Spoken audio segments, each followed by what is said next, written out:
In my little segment today, Walk with TJ, right? I want to talk about something that troubled me, okay? And this has been bothering me since I witnessed it a couple of months ago, right?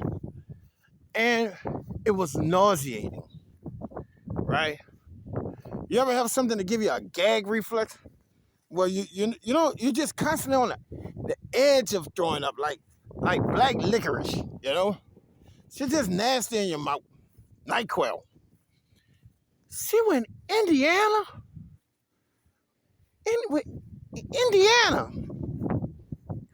pulled off that heist, they just pulled off, right? Guys, I'm still bothered by that shit. I know it's over. Yeah, I know it's over. I know it has happened already. But I live in the past and I'm from the future. So shit that done went on, right? I'm still angry about that. I suffer from something called recurrent anger. And to see Indiana whip everybody's ass like that didn't make football sense, mathematical sense, or Jesus sense. It just didn't make no sense. And it got me to thinking.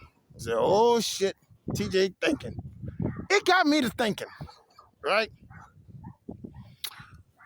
Who murdered the SEC?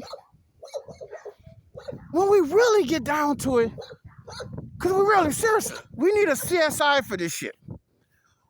Who murdered us? Who shot us? Right? It's just like the SEC on the ground. They got that tape around us and shit, you know. And we don't have no clue of what happened. But I got a suspect for you. See, the suspect is not Indiana, right? They're just a byproduct of some great coaching. I can't take shit from them, whether I like it or not. That's just like seeing somebody with my ex. Hey, bro, hey, I'm going to dap you off, and good luck.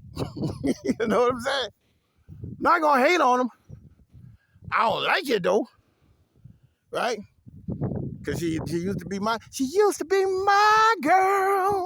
Oh, that's how we are now.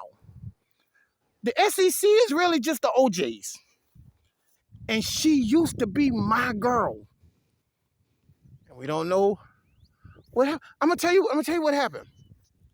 The cause of debt in the SEC, because ain't nobody talking about shit but getting likes and follows. But me. I ain't got number 6 of y'all, so go ahead on, have a seat, and pass the chicken.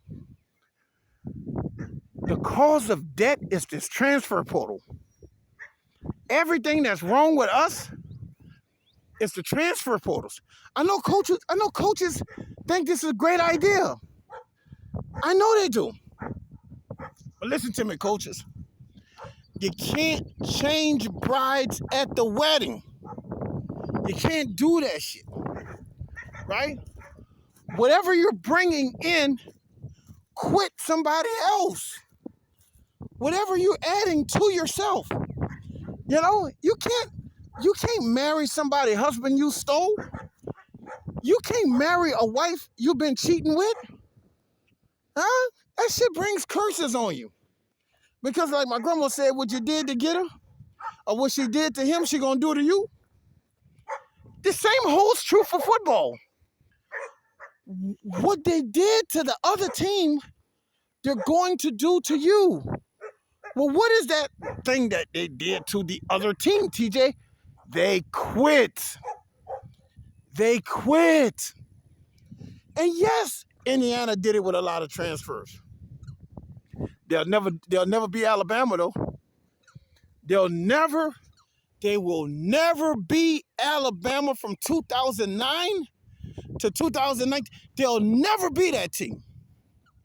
You know why? Alabama had boys that were willing to wait 5 years to get on the field. And this is what that transport portal does. There's nobody at these schools that are there because of these schools. Everybody's there for what you can do to them. I hate to keep bringing up that, bad relationships as an analogy, but there is no better analogy. right? These football players are pay-per-view. It's just like the old Playboy channel back in the day when that shit used to be scrambled and you seeing a piece of a titty for you trying to watch a piece of a titty for five seconds at a time. That's what SEC football has become. Pieces of titties, 5 seconds at a time. We don't have nobody there who has subscribed to us. All of these mercenaries, all of these fucking Thots transferring from school to school to school, and none of them are committed to the program. And the only way to stop this shit, listen to me, LSU. Listen to me, because you know I love you. And loving you means I'm going to tell you the truth. I don't give a fuck if you like it or not. We got to raise them. We have to marry the girl we went with to the prom. We can't get to the big money and dump her and go get somebody else. No. We got to get back to marrying our high school girlfriend. What you mean by that shit, T? We used to have long-term relationship with players. Long-term relationships at John Curtis. Long-term relationships in Rain, Louisiana. Long-term relationships in Karen Crow. Long-term relationships in St. Martinville and Shreveport and Ville Platte and Lake Charles. We had long-term relationships. Leonard Fournier, we knew Leonard Fournier wasn't going to Alabama. How did you know that, TJ? Because Eddie Compass, the police chief of New Orleans, was the one training him. I knew that. So when I turned to LSU and I said, we got him, they say, bro, you confident about that, TJ? I said, listen to me, bro. We got him. Why? That relationship started in the 7th grade. It started in the 7th grade. And you got to ask yourself as a football coach, who do we have that we have been growing that relationship since the 7th grade? And if that answer is nobody, then you're recruiting a bunch of Thots. And a Thot means that hoe over there. And those hoes ain't loyal. TJ, LSU dad.